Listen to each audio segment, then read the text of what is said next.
আসসালামু আলাইকুম। আপনারা সবাই কেমন আছেন? আমিও আল্লাহর রহমতে ভালো আছি। আমার ভিডিওটি কাছে কিংবা দূরে, দেশ কিংবা দেশের বাহিরে যারা দেখছেন তাদেরকে অসংখ্য ধন্যবাদ। আজকে শিফা অনেক খুশি ও নানা বাসায় যাচ্ছে। সকাল ভোর ৫টা বাজে সিএনজিতে উঠে পড়েছি। সিএনজি থেকে নেমে বাসে উঠে পড়লাম। আসলে বৃষ্টি হলে কোনো কিছুই ভালো লাগে না। বৃষ্টিতে অনেক কষ্ট হয়ে যাচ্ছিল। মানে রাস্তাঘাট চলাফেরা খুবই কষ্ট হয় বৃষ্টি থাকতে। যাই হোক কষ্ট করেই উঠে পড়লাম। এদিকে বলতেছিলাম এখনো আসি নাই। মানে মনে হচ্ছে যে রাস্তাই শেষ হচ্ছে না। কোনো রকম ভাবেই রাস্তা শেষ হচ্ছে না এরকম মনে হচ্ছে। শিফা চোখ খুলে খুলে বলতেছিল আম্মু এখনো আসিনি নানা বাসা। মানে ওকে বুঝাতে পারতেছিলাম না যে না আসি নাই। তো আমরা আসার গেট থেকে একটা অটো নিয়েছি। আসলে কোনো রকমই গাড়ি পাওয়া যাচ্ছিল না।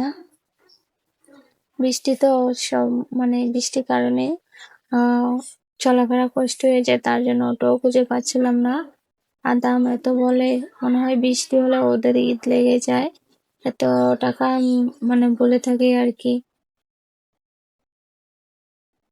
যাই হোক এদিক দিয়ে যাচ্ছি আর একটা রিক্সার ভিতরে দেখছি এরকম বড় বড় চিংড়ি মাছ। এক প্যাকেট বিশাল বড়, মনে হয় 15-20 কেজি হবে এই প্যাকেটের ভিতরে চিংড়ি মাছ ছিল।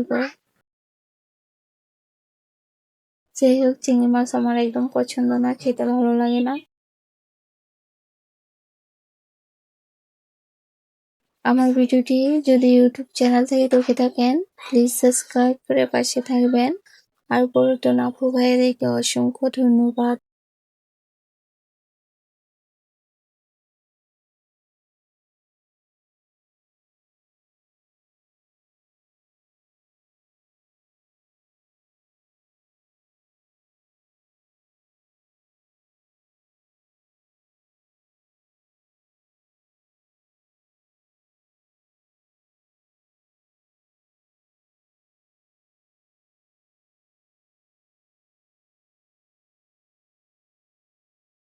এদিকে শিফা মা ও অটো থেকে ওনারাকে ডাকাডাকি করতেছিল।